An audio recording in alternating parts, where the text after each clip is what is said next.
Hello everyone, welcome back to my channel. Today we're gonna paint this beautiful landscape in the similar tones of yellow and brown. I am going to use acrylic colors in this painting, but you can also use watercolors as the technique that I've used is very similar to that. Without further delay, let's get started. Here I'm using 300 GSM cold pressed Canson paper. So we need to first wet the paper for it to absorb the colors better. For this you can either use a clean mop brush or you can also spray the paper with a spraying bottle as I'm doing in the video. Here I'm starting with a very bright shade of yellow in the center of the sheet to paint the sun, around which I've added a lighter shade of ochre and one tone darker shade of ochre. Since our paper is wet, all these shades will blend together easily. To create the highlight of the sun where the white light would be reflected, we are going to use a tissue paper and pick the yellow tone from the sheet. This way you will be able to achieve a very blended tone of yellow and white for the sun. Moving forward, we will add another darker tone of ochre on the above left corner and a pinkish tone towards the right corner of the paper. Adding a bit of lighter brown shade, we will blend all the shades together with a clean mop brush.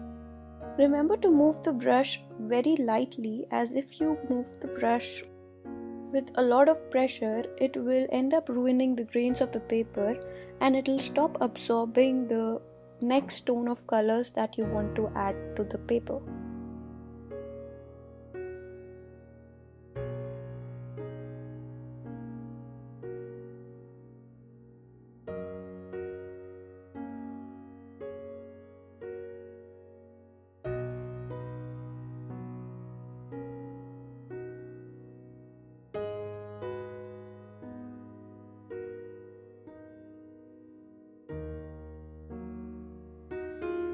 As we move forward, here you can see that I've added this darker brown shade which is kind of blending by itself in the lower layer that we've put.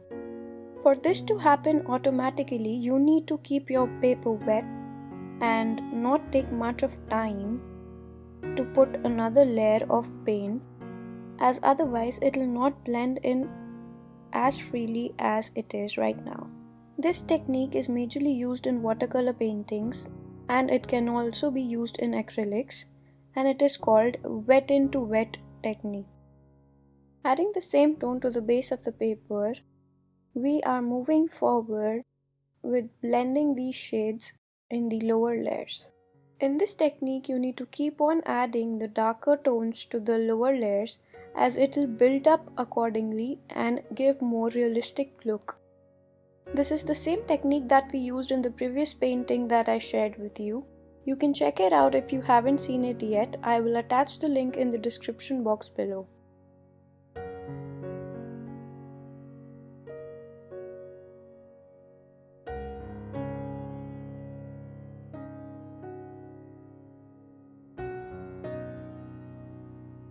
Let's now start with making the trees. For this I'm using a very thin round brush.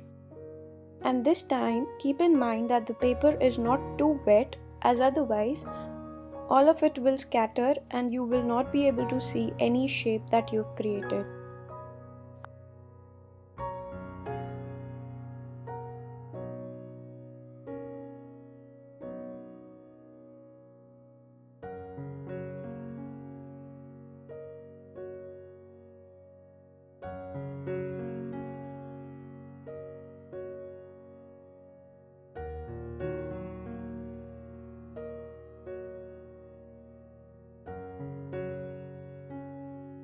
After completing the trees underneath, let it dry for some time. Till that time, we can start painting the clouds once again. You don't need to be very specific with the clouds, as they are an abstract form of art and you can create whatever shape you like.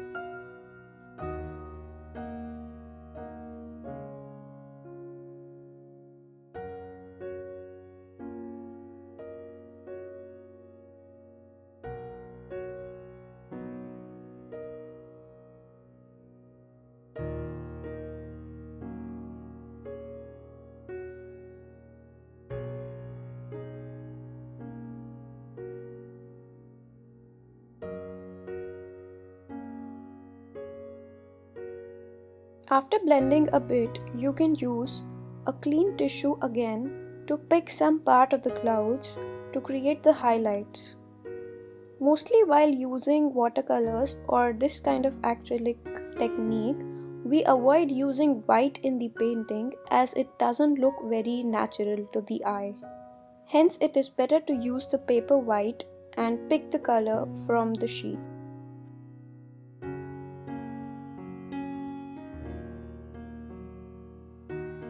As we move forward, now we've picked up a darker tone of the tree as the lower layer has now kind of dried up.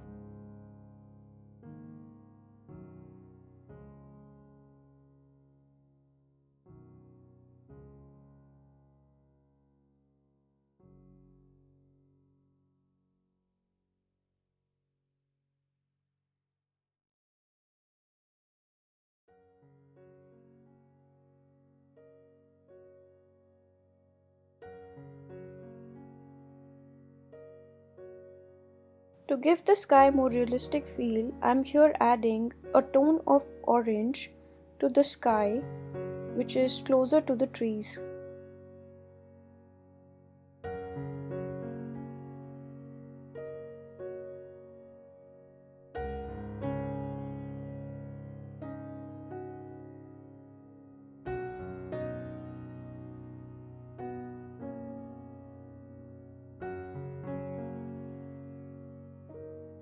Moving further, we need to balance out the colors in the sky and also create more drama to it. Hence, we are adding more lighter tones to the sky. Once the lower layers are half dried, we will now add another layer of color to make the colors more brighter. Doing that, it will make our painting more aesthetically beautiful.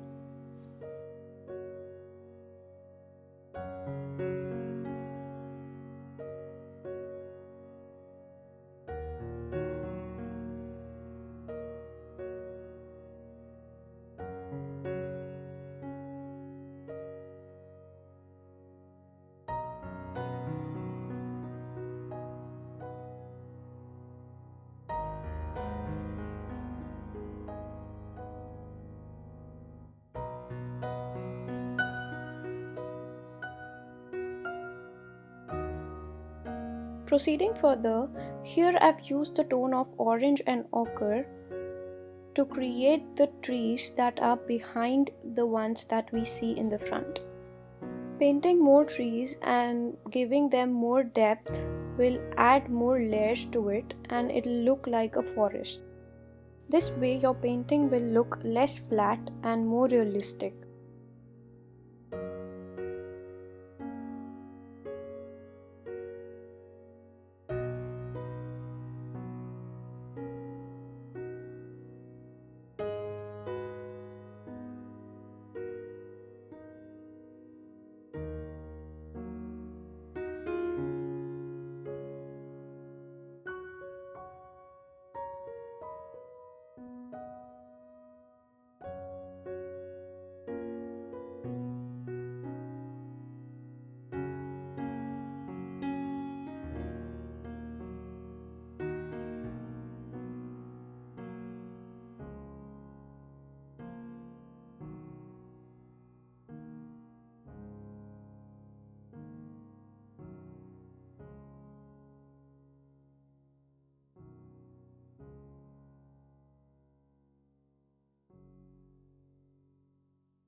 Adding the last tone of shade to the trees, this would be the darkest tone that you can create.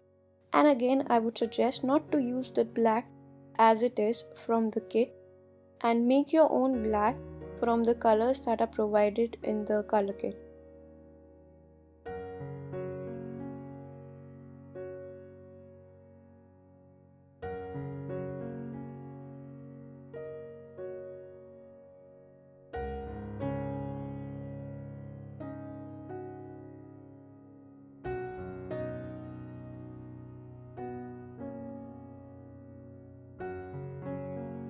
At the end, we will just remove off the tape, which is the most satisfying part of the painting, and your painting is ready.